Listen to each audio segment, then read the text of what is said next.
class of school year 2025-2026 will be presented and attested by our school principal, Mr. Edgardo D. Cruz. The confirmation of their completion and distribution of certificates will be conducted by Dr. Edna R. Galiza, Public School District Supervisor, representing our school's Division Superintendent, Ms. Carlene S. Sedelia, CESO 5. Let's give them a round of applause.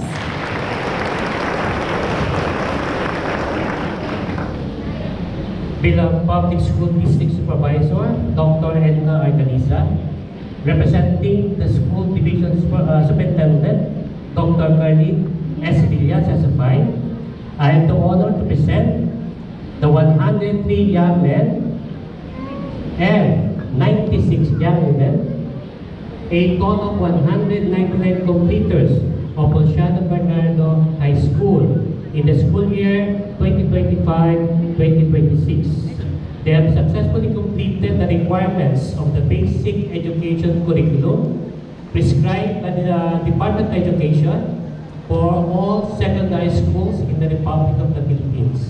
May I now request the confirmation of their completion.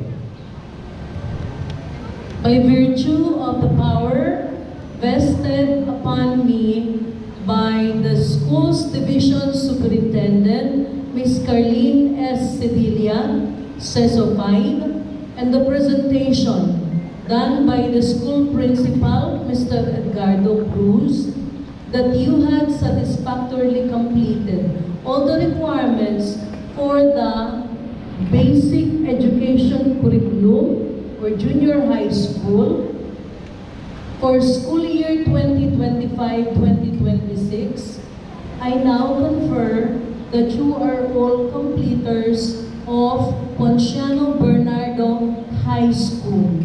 Congratulations to all of you.